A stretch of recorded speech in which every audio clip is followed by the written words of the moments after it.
Buenas noches, ¿cómo estamos hoy? Buenas noches, profesor. ¿Cómo está usted? Bien, bien, bien, bien. Me veo medio. Buenas noches, profe. ¿Cómo estamos? Bien, somos poquitos hoy. Va terminando el día, se van agotando las energías.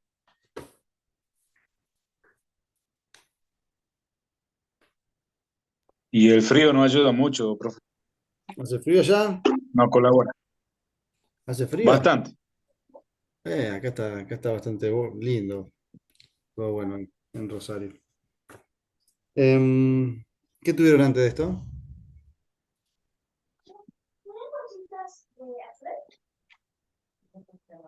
Metodología de la investigación social.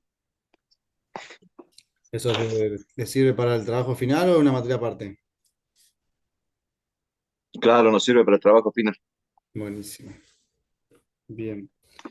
Bueno, a ver cuántos somos.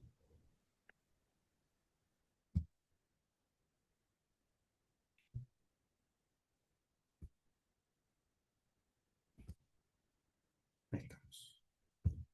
Bueno, vamos a tomar lista, si les parece. Estaba presente Valderrama Marcelo, como siempre, nunca faltó.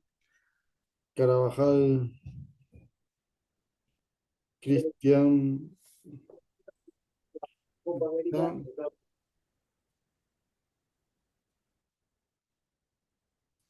Lore Ram sería Lorena ¿cuánto? ¿Cuál es el apellido? Lorena Ramis, buenas tardes, profesor. Ramis Lorena. Así es, profesor. ¿Tu primera clase? ¿Estás conmigo? Anteriormente sí participé de las clases dos, tres veces, no, no más. No te tengo en la lista, por eso. Ah, bien. No todas, eso sí, no todas, pero algunas sí. Bueno. Em, Celeste García, que la tengo en dos lados. La borré. Y López Gabriel, Sí, profesor. ¿Qué tal? Buenas tardes. que también no te tengo agendado.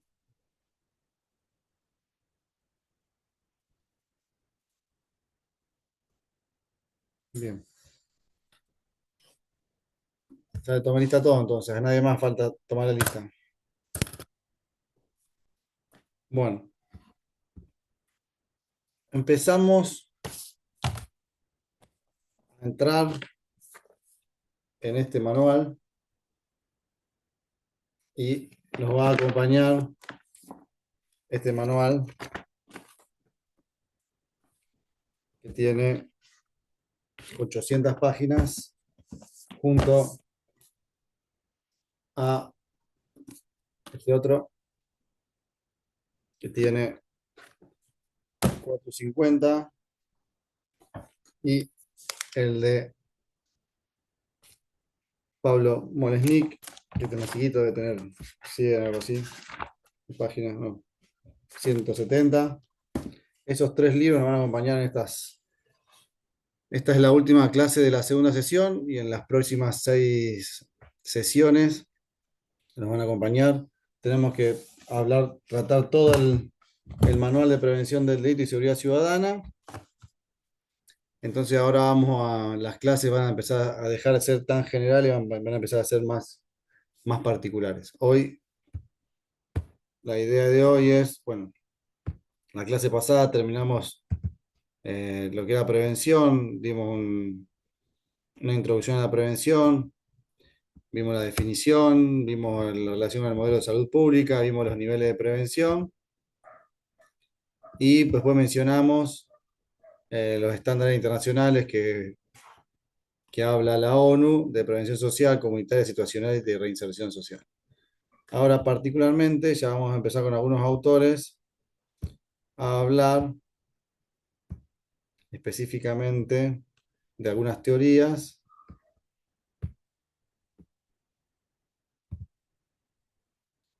para... Bien. Ustedes están viendo ahí la pantalla principal, ¿no? Sí, Sí, profesor. correcto. Bien. Si yo cambio, ¿ustedes también ven la segunda o siguen viendo la primera ahora? No, Sí, cambió la la segunda. La segunda, buenísimo. Listo. Entonces, vamos a ir. Ustedes no se preocupen por el número de clase porque el número de clase hace referencia a la clase que deberíamos tener y no a la clase que hemos tenido.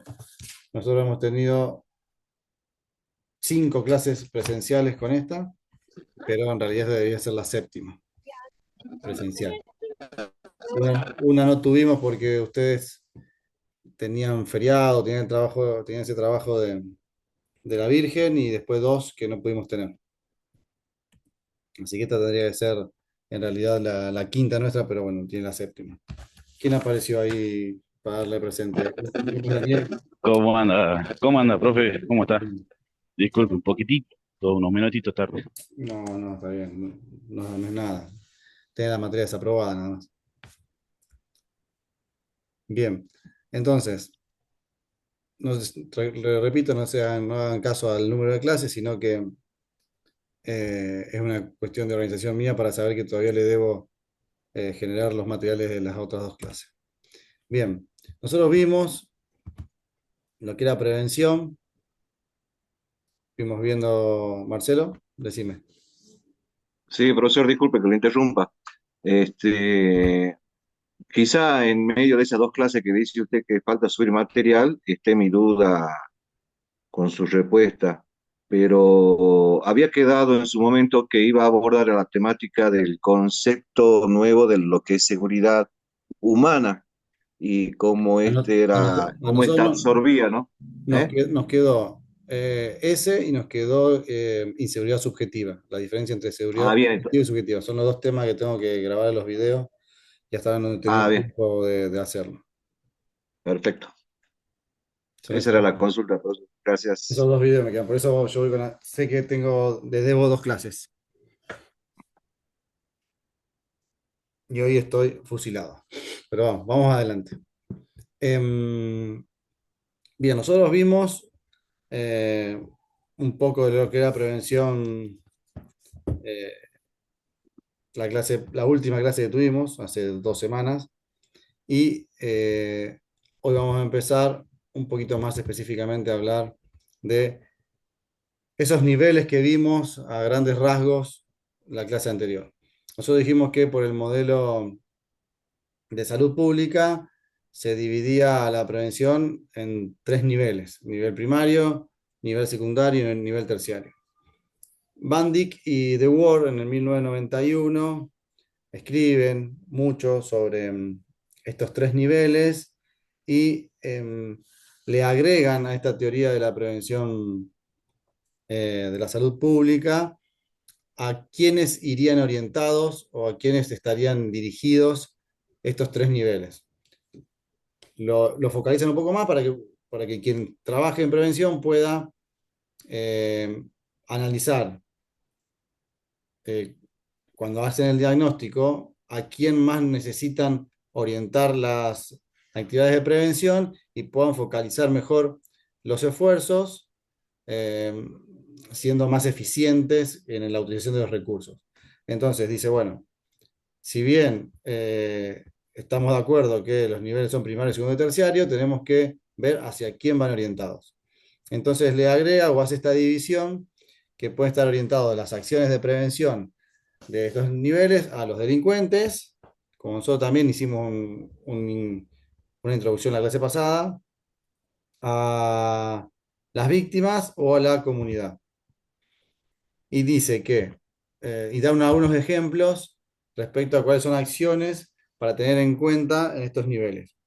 En las acciones que van orientadas a los delincuentes, fíjense que eh, vamos a encontrar en estos 3 niveles tanto acciones de prevención situacional, como de prevención social, como de prevención comunitaria, que nosotros ya lo vimos en la clase pasada. Que en la próxima filmina vamos a introducirnos específicamente en una división en prevención situacional y en prevención social. Pero Van Dyck y Dewar, ya hace bastante años, dice que las acciones orientadas a los delincuentes de nivel primario se basan o se concentran en programas dirigidos a la ciudadanía en general. Cuando habla de educación cívica, hace referencia, me imagino que todos estamos pensando lo mismo, en esta formación en los derechos, deberes y garantías que hacen a la vida del ciudadano dentro de un determinado territorio, que por lo menos yo en mi época, cuando cursé la secundaria y la primaria, sobre todo en la secundaria, había una materia llamada instrucción cívica o educación cívica, que te introducía en las legislaciones del país y te orientaba en la convivencia en sociedad. Después dice que, bueno, el tema de la reducción de las oportunidades, como vamos a ver durante esta clase, que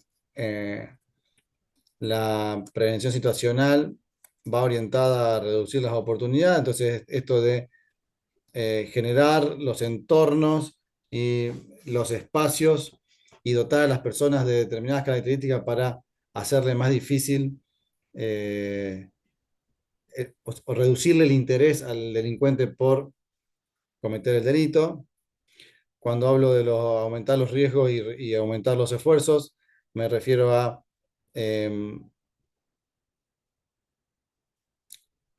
determinadas acciones que no le hagan tan fácil al delincuente decidirse por cometer un delito en tal determinado, en tal lugar o a tal persona. Cuando hablamos de nivel secundario en los delincuentes, cuando hablo de trabajo social con grupos de riesgo, me estoy refiriendo que, como hablamos la vez pasada, el tema de, por ejemplo, las personas con posibilidades de tener consumos problemáticos, las personas que habitan lugares que tienen un alto índice delictual.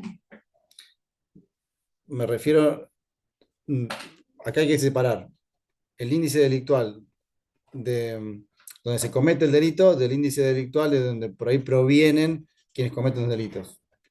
Y esto, más allá de que por ahí hay mucha gente que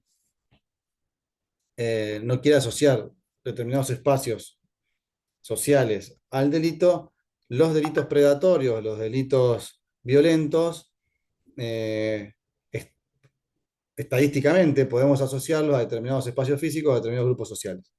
Entonces, ahí van orientadas las políticas de prevención secundaria orientadas a los delincuentes. Las estrategias de disuasión hacen también referencia a esto, a acciones de los actores de los sistemas de seguridad con estrategias específicas orientadas a estos grupos que tienen riesgo o a estos espacios que tienen más riesgo de sufrir delitos. Y en la terciaria, fíjese que habla ya de la rehabilitación en el ámbito penitenciario. Cuando hablo de rehabilitación, me refiero a, por ejemplo, la implementación de las distintas leyes de ejecución penal que existen nacional y en las provincias que tienen determinados procesos para reinsertar a la persona o acciones dentro del servicio penitenciario, como son las posibilidades de un oficio, las posibilidades de ingresar al sistema educativo. Y cuando hablo de apoyo en la comunidad, se hace referencia a planes, programas o proyectos de colaboración en la reinserción de estas personas dentro del ámbito social, con planes, por ejemplo, de incorporación a trabajos, de incorporación a clubes, de permitirle participar de la vida social, generándole más oportunidades, aunque por ahí no es lo correcto decir, pero generándole más oportunidades que al resto de las personas, intentando que se rehabiliten o se reinserten. No sé quién, hay alguien que está con el volumen prendido. Bueno, ya no está más, el volumen prendido. Bien. En las acciones orientadas a las víctimas, fíjense que si nosotros hacemos un análisis, ya lo dijimos la vez pasada, son cuestiones generales, particulares o de rehabilitación. Orientadas a la víctima, fíjense cuando habla de campaña de concientización, estamos, algo muy claro y que en mi recorrida estoy haciendo ahora en los gobiernos locales acá en la provincia de Santa Fe, eh, que se ve más y por ahí es más sencillo dar un ejemplo, eh, está orientado, por ejemplo, a qué es lo más común que pasa en las municipalidades chicas o en las localidades pequeñas con las personas. ¿Qué tienen las personas o qué no perdieron las personas en esas localidades que las personas en las grandes ciudades ya lo hemos perdido y creo que no lo vamos a recuperar más? ¿Qué se les Las ocurre? normas de convivencia. Sí, puede ser, pero yo me refiero a otra cosa. Pero está bien lo que decís. Algo que ellos no han perdido todavía, que nosotros por ahí sí. En símbolos como, ¿no? En símbolos claros, que ustedes seguramente lo ven en los pueblos chicos, que la gente acostumbra a hacer determinadas conductas que en la ciudad, pues sí, esto es una locura. Por ejemplo, dejar en los pueblos acá del interior de Salta, dejan la bicicleta aún en Exact- afuera. Exactamente. Vos a las escuelas del interior y tenés toda la bicicleta estacionada en la puerta de la escuela sin ningún tipo de seguridad. Las puertas abiertas, los autos con las llaves puestas, eh, el manejo La de gente comiendo dinero, mate afuera. el manejo de dinero de las cooperativas o de las mutuales se hace un traslado a pie sin ningún tipo de custodia de un lugar a otro, pues están acostumbrados a que no pasa nada. Entonces, la campaña de concientización eh, está orientada a esto, a cuando la persona tiene un bajo nivel de percepción de inseguridad, generarles el entorno para que puedan entender que es posible que sucedan, entonces hay que concientizarlos de que tienen que cambiar sus actitudes, o que estén atentos por lo menos. Cuando habla de estrategias de prevención a través del diseño, esto hace referencia a los elementos que utilizan las personas, pensarlos de manera que no sean tan sencillos de robar. Que los elementos que las personas utilicen habitualmente estén diseñados eh, para que no le sea tan fácil a una persona apoderarse de ellos. Me refiero a esto, me refiero a elementos. Por ejemplo, un elemento puede ser una moto, puede ser un celular, puede ser eh, una cartera, puede ser, por ejemplo, ¿vieron las billeteras estas que evitan que te copien o te clonen o te utilicen la tarjeta a través de un elemento de aproximación cuando vos tenés la billetera en el bolsillo? Estas billeteras que tienen una barrera que bloquea los mensajes que puede transmitir esta tarjeta sin contacto, a los aparatos de lectura. A eso me refiero. No sé si alguno piensa un ejemplo distinto. Mm, No. Bueno, cuando hablamos de medidas preventivas para grupos en riesgo orientadas a las víctimas, dimos en la clase pasada el ejemplo del grooming, cuando hablamos de los adolescentes.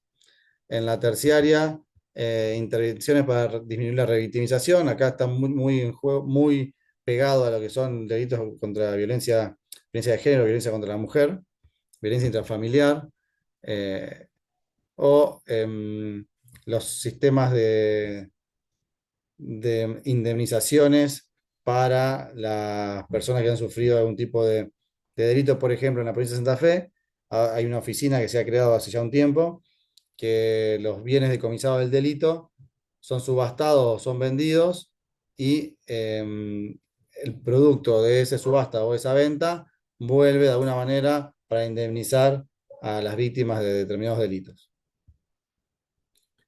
Eh, o, por ejemplo, la Casa de la Mujer, en lugares de concentración o de reorganización de mujeres que han sido víctimas de algún tipo de delito específico de género o delitos sexuales. Eh, las acciones de prevención dirigidas a a la comunidad, cuando hablamos de primaria, cuando hablamos mayor vigilancia formal y natural, acá tenemos que diferenciar, que ya lo vamos a ver cuando empecemos a trabajar la prevención situacional, que va a ser la próxima clase. Hoy lo vamos a introducir, pero la próxima clase vamos a entrar específicamente a prevención situacional. Cuando hablamos de mayor vigilancia formal, es la estructurada dentro de un sistema y la natural es la que se da por el solo hecho de ocupar un determinado espacio.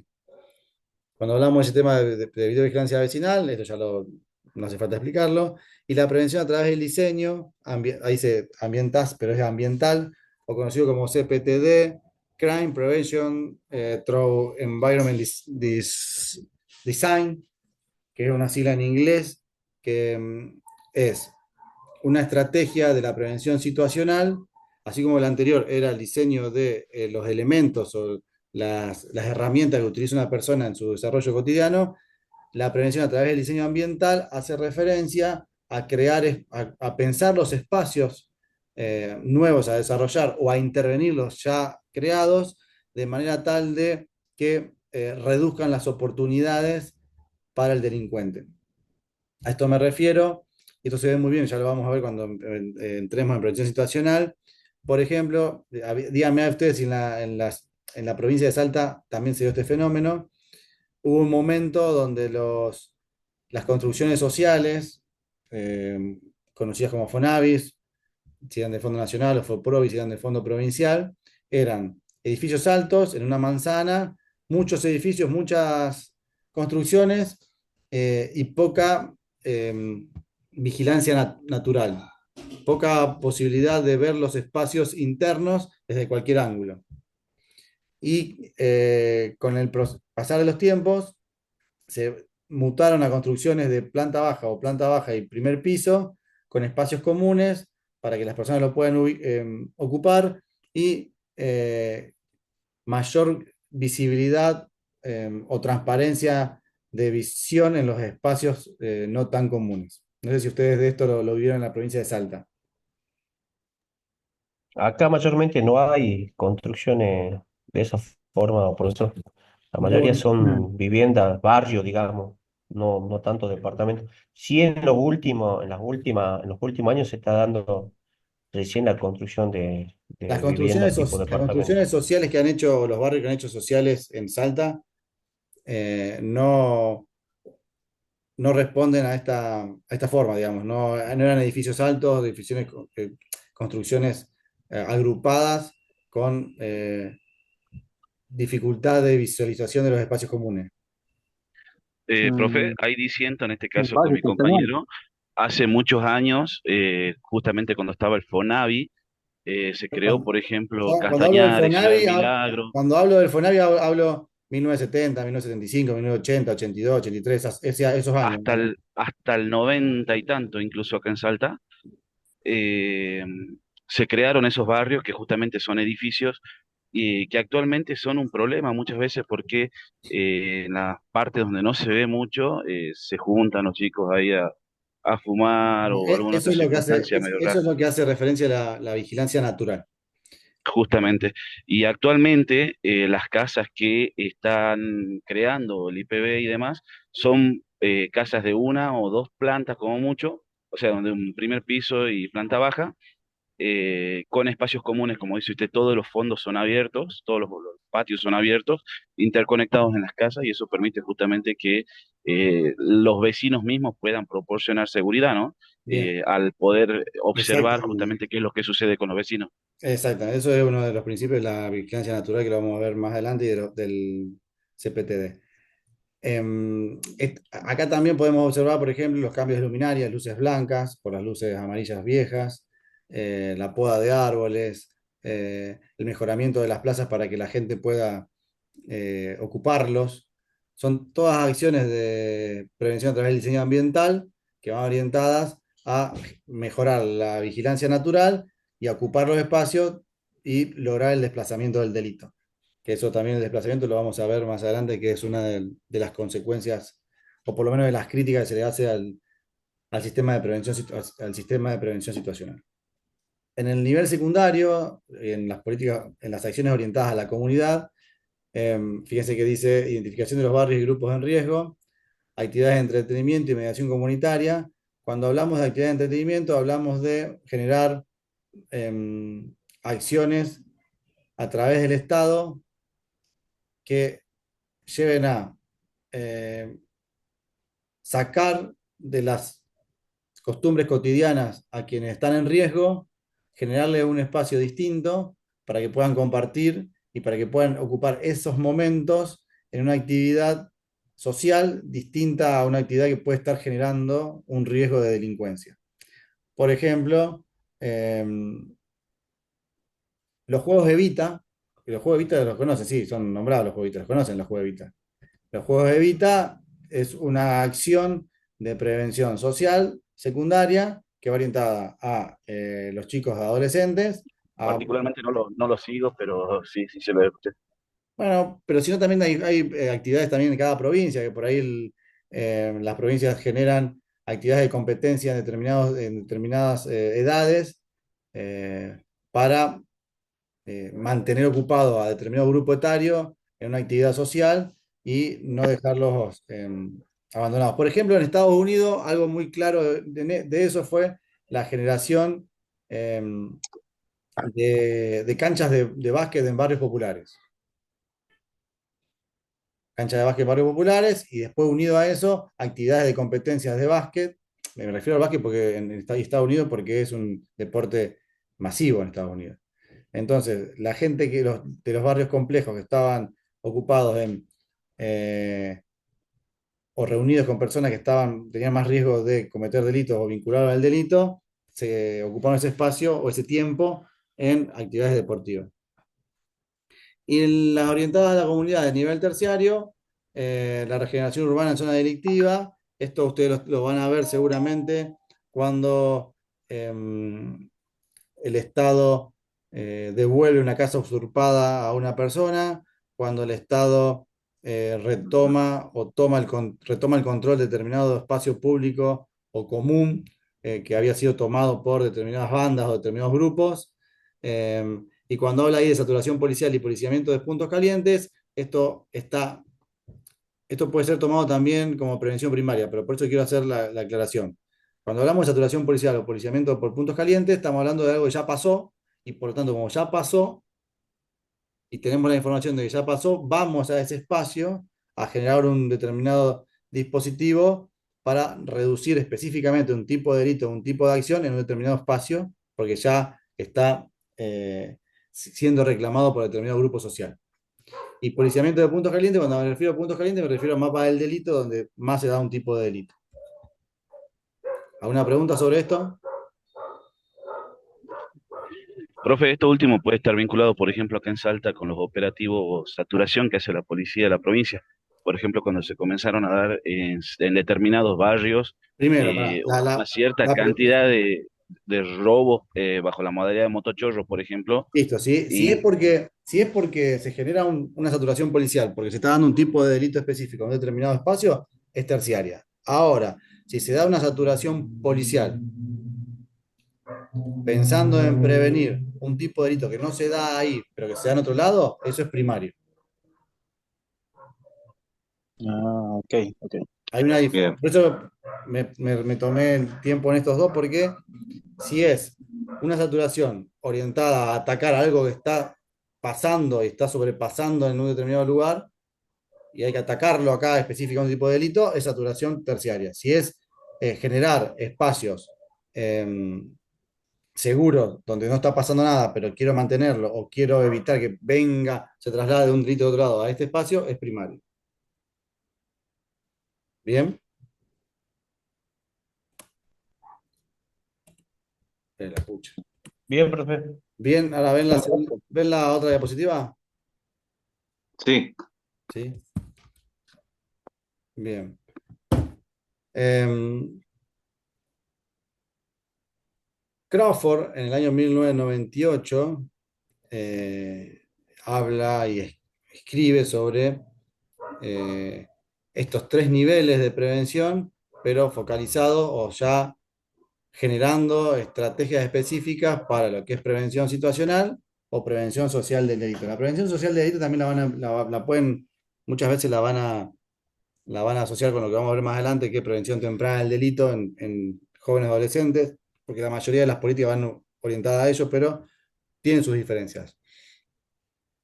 En las acciones primarias de prevención situacional del delito, fíjense que están orientadas a evitar que pase el delito antes de que se cometa, a través del diseño ambiental, aumento de los riesgos y los esfuerzos y la reducción de oportunidades. En la secundaria mantenemos la reducción de las oportunidades, pero ya focalizado en determinados espacios o grupos específicos.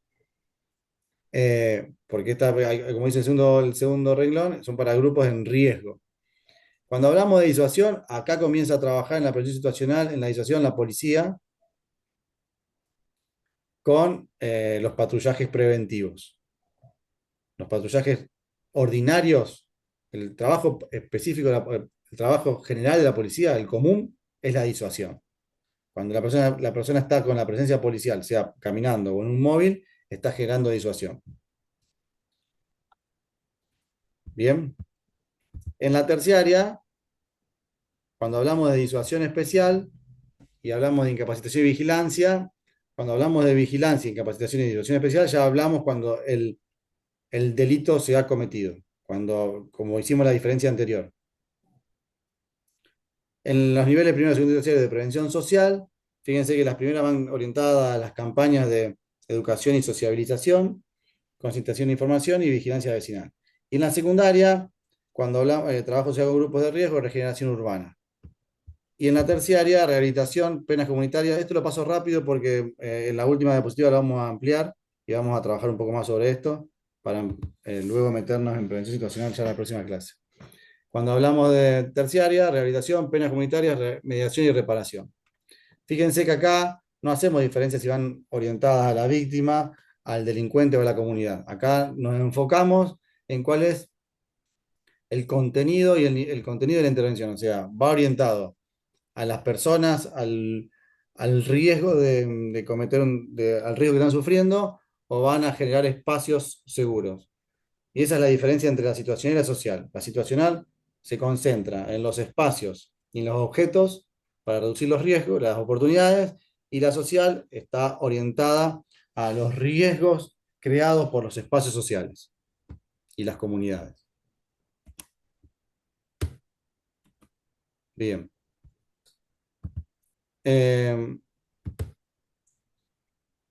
Siguiendo con la evolución de los tipos de prevención, aparece la idea, o aparece el avance constructivo respecto a que se puede dividir la prevención según el fundamento teórico de la intervención. Y acá encontramos que de acuerdo a los actores que trabajen y a lo que estemos buscando generar, lo vamos a dividir en prevención situacional, en prevención temprana del delito, muchas veces confundida con prevención social, pero que está relacionada, pero son cosas diferentes, prevención comunitaria y prevención a través del sistema penal.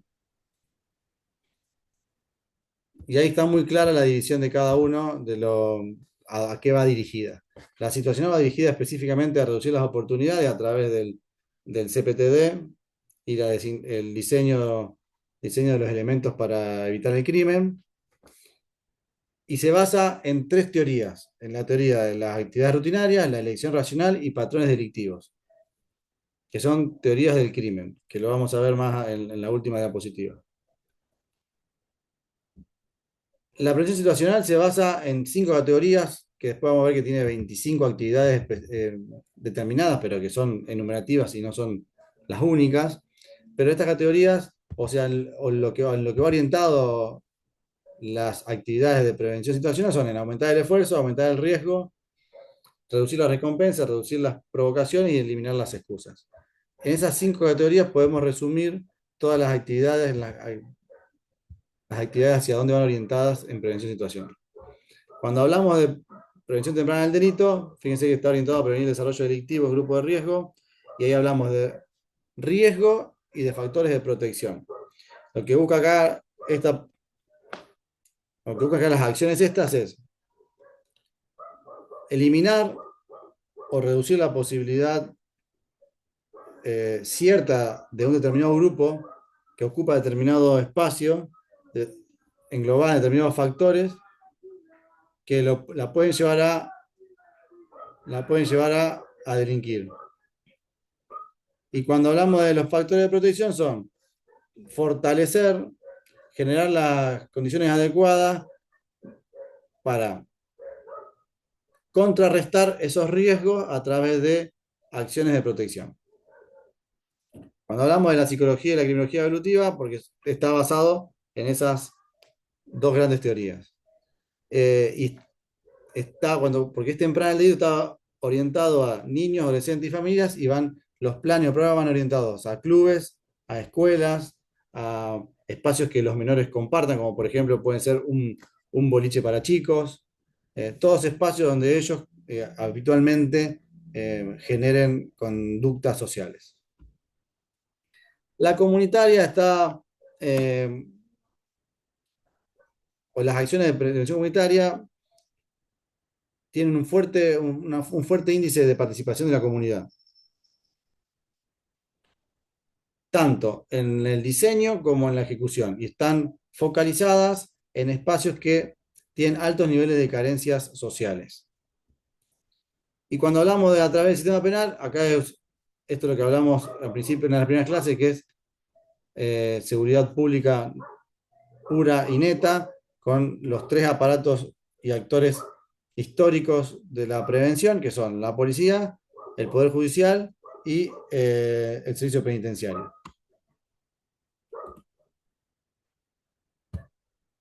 ¿Hasta acá una pregunta, algo? ¿No? Si quieren, paramos 5 minutos y seguimos después con las próximas diapositivas. ¿Les parece? Bueno, profe. Sí, Sí, profe, profe, no le vamos. Ok, porfa. profe. Listo, profe.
Bueno, bueno, volvemos. ¿Les parece?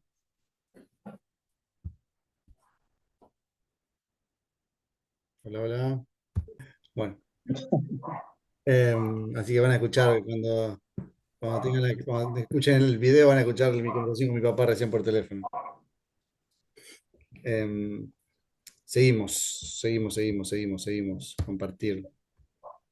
Esto es lo que tienen las clases virtuales. Eh, bien.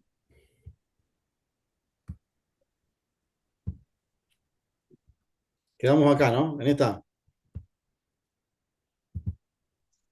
La anterior, ¿Acá? No, ya la vimos esta. ahí, Acá quedamos. ahí iniciamos. Bien. No se preocupen por esto porque yo ahora, eh, este fin de semana, no sé por qué. eh, estoy medio complicado, pero si la idea mía es poder ir escaneándole el manual este, para que ustedes puedan ir viendo, bueno, no lo encontré todavía digital, para que ustedes puedan ir viendo, ampliando esto que nosotros vemos en cada clase. Esto tengo una tarea que tengo que hacer. Bueno, eh, nuestro amigo, vamos a bajar esto que no. No me deja ver.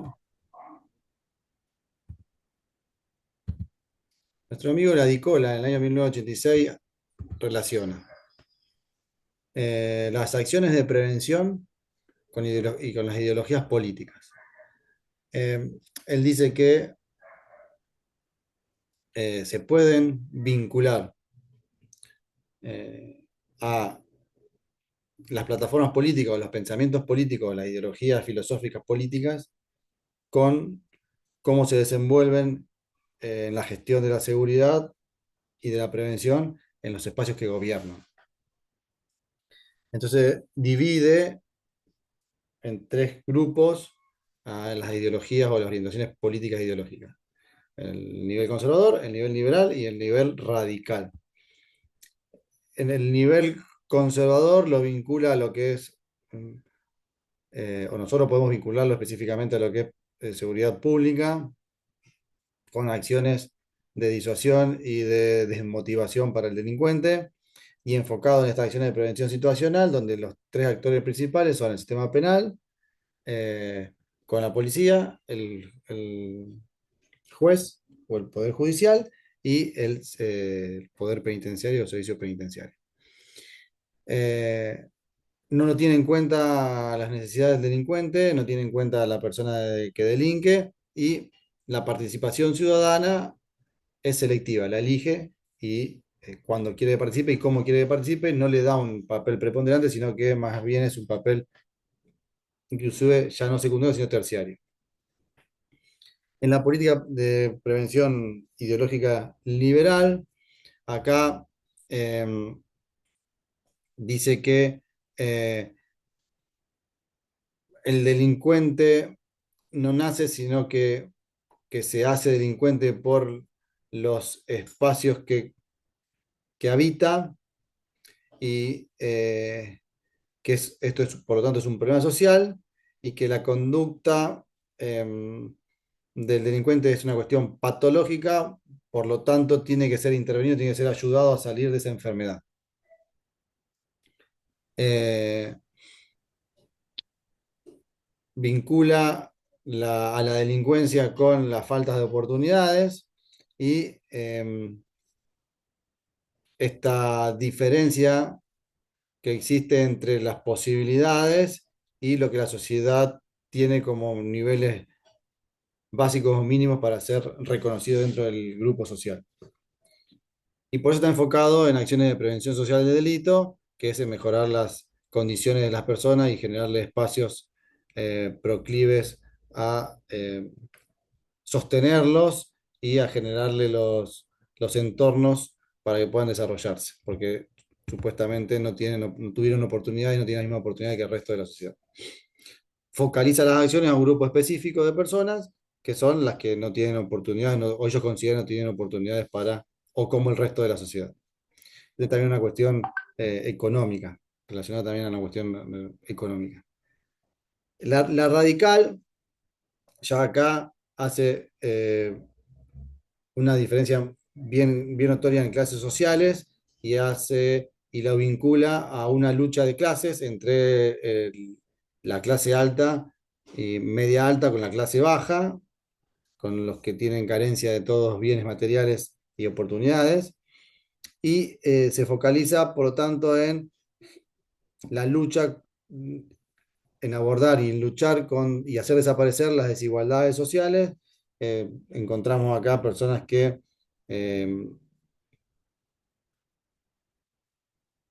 aun que consideran que o justifican la quita por la fuerza de determinados bienes económicos para dárselo a determinadas personas, y eso consideran que es una cuestión de prevención del delito. Y mantiene todavía la idea de esta conducta patológica, que debe ser ayudada a la persona porque es una enfermedad generada por la sociedad en estas cuestiones de lucha de clases, y dice que los esfuerzos de la prevención deben estar orientados a abordar estos delitos cometidos por quienes tienen el poder económico y el poder político y el poder social, y que generan determinados delitos que no son investigados porque tienen el apoyo o tienen la cubierta del resto de los poderosos del país o del Estado. Por eso ellos consideran que deben investigarse los delitos, como llaman, de cuello blanco, que están orientados a estos tipos de delitos. Hay críticas a esta postura de muchos actores y autores que dicen que no puede vincularse tan tajantemente estas diferencias o vincularse las ideologías políticas a estos tipos de acciones, sino que más bien tiene que vincularse a determinados momentos sociales y a determinadas necesidades de los aparatos estatales.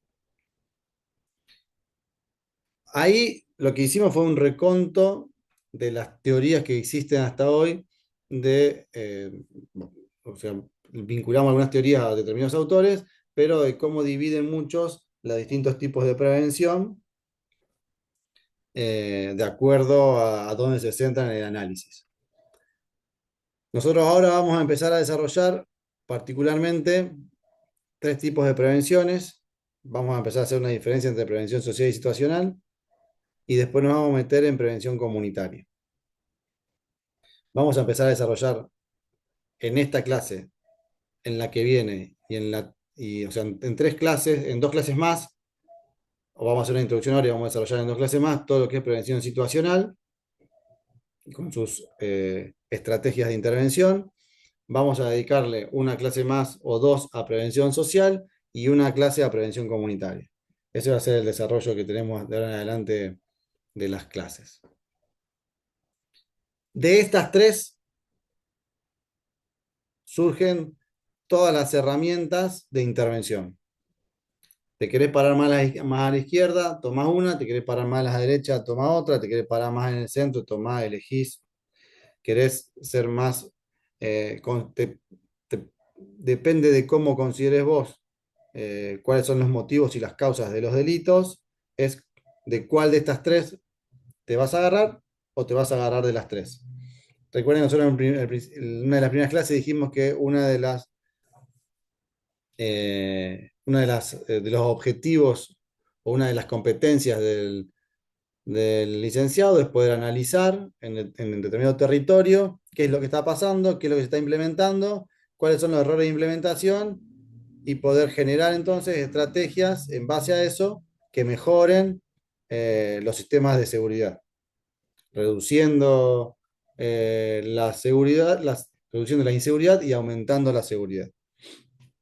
Entonces, para poder hacer eso necesitamos conocer lo que piensan muchas personas, recuerdo, de referencia a prevención y cuáles son las estrategias de intervención más comunes, que esto no quita que haya otras o que ustedes puedan generar, ojalá puedan generar nuevas estrategias de intervención.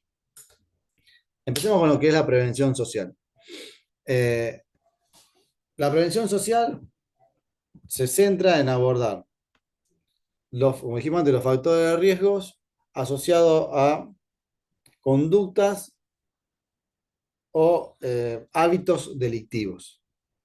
Conductas o hábitos. Cuando hablo, y hay que hacer esta diferencia entre conductas y hábitos, porque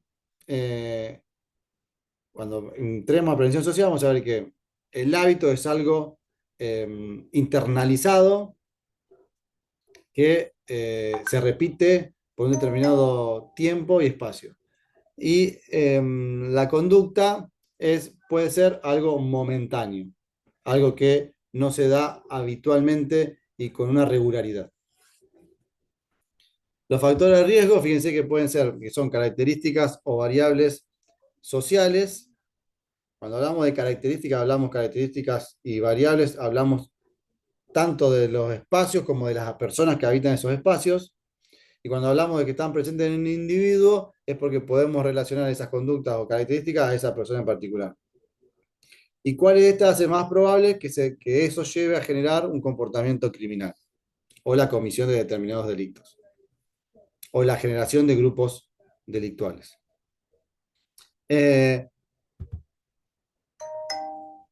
Farrington agrupa o hace un punteo en el año 2000 de lo que él considera que son indicadores o señales de alerta a tener en cuenta eh, para focalizar los ojos en las personas que están teniendo estos patrones de conducta. Porque estos serían los disparadores para generar estas características o espacios sociales eh, que generen un comportamiento criminal. Y como ustedes ven, dice hiperactividad, concentración deficiente, rendimiento escolar bajo, padres antisociales, familia extensa, ingresos bajos. Fíjense, son todas cuestiones relacionadas a lo social y sobre todo hace un análisis o él considera que el grupo etario de mayor riesgo son los niños y adolescentes.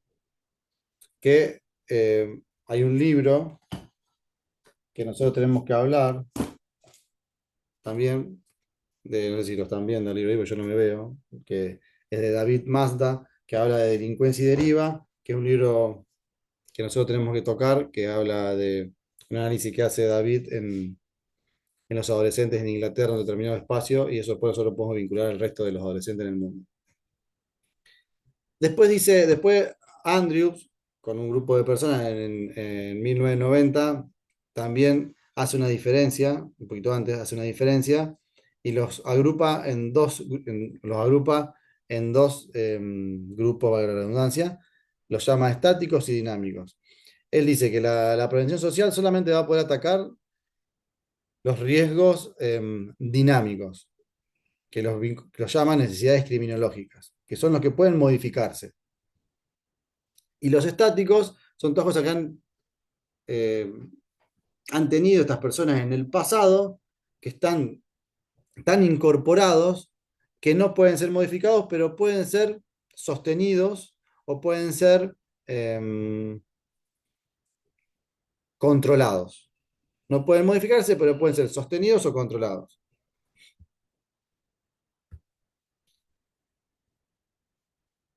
Cuando veamos las acciones de prevención social, vamos a ver que una de las, adelantándonos un poco, ¿no? A 3 clases, que son todas intervenciones que requieren de trabajo, como dijimos nosotros, multiactorales, multiagenciales, que no son de impacto inmediato, sino que tienen resultados a largo plazo y son muy difíciles de medir en relación a esto, al impacto de qué acción produjo qué consecuencia o qué acción redujo el índice o la tasa de criminalidad.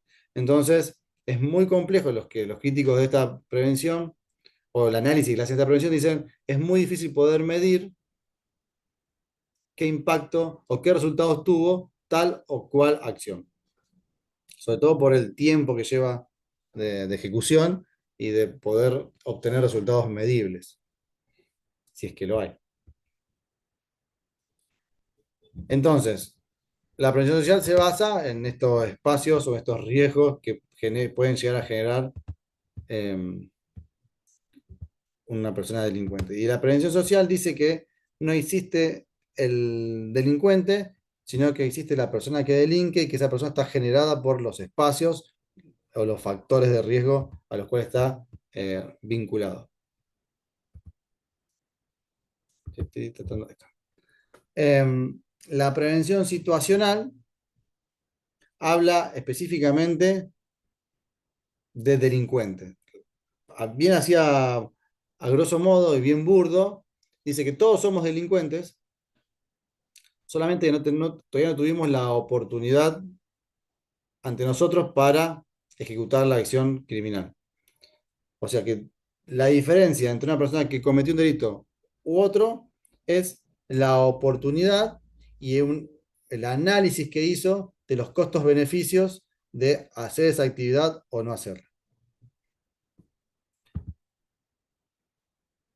Está orientado a reducir o eliminar las oportunidades y se basa, como ya dijimos, en las 3 teorías que ya las mencionamos anteriormente.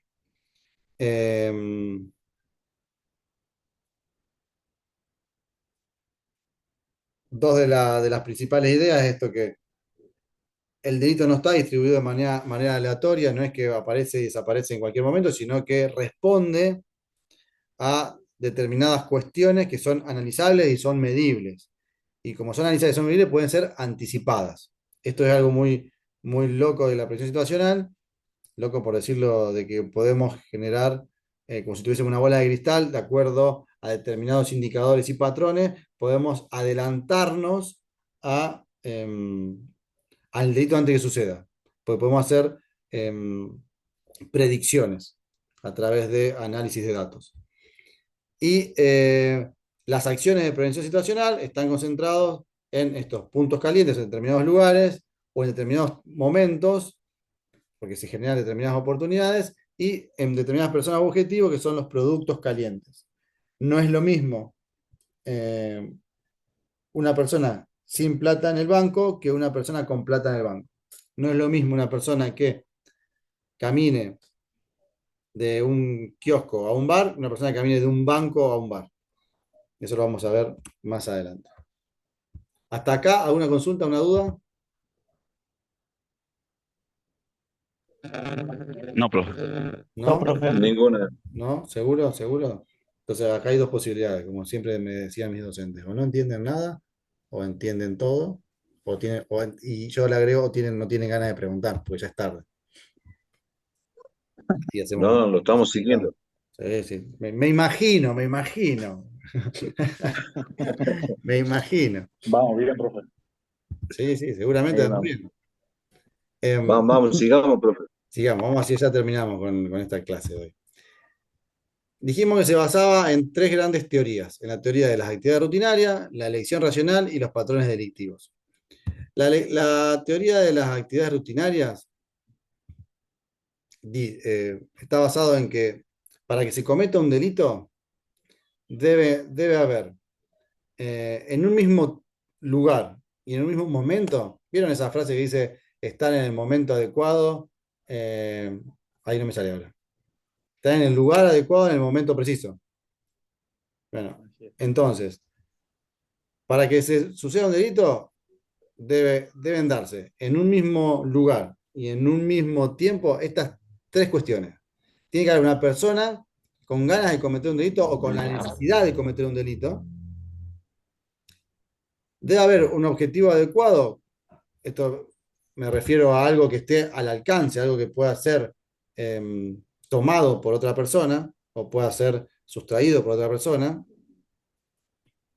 Porque esto está bueno decirlo, la prevención situacional, que yo no lo dije, está orientado a delitos muy vinculados al desapoderamiento o vinculado a cuestiones muy de cercanía física.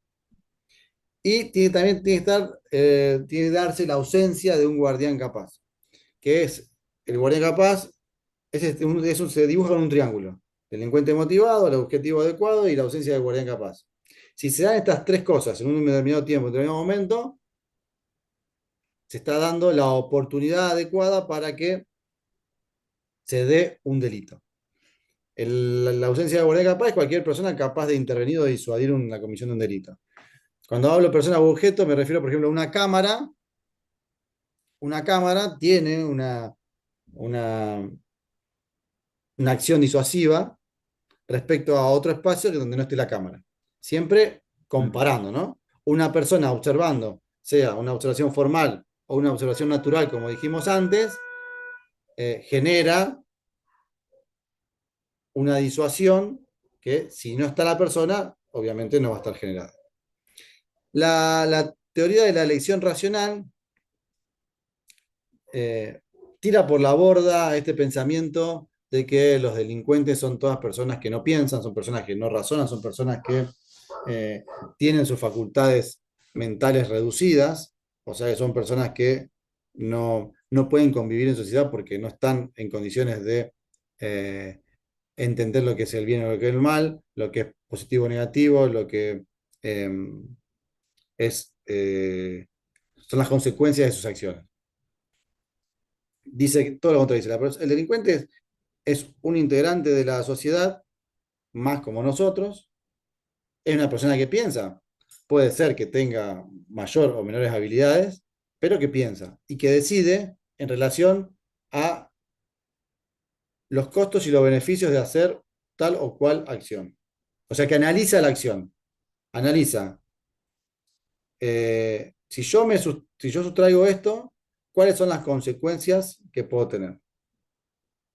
Entonces, si los beneficios son mayores a los costos ciertos o a los costos posibles, que lo vamos a ver más adelante, si el beneficio es mayor, decide cometer el delito.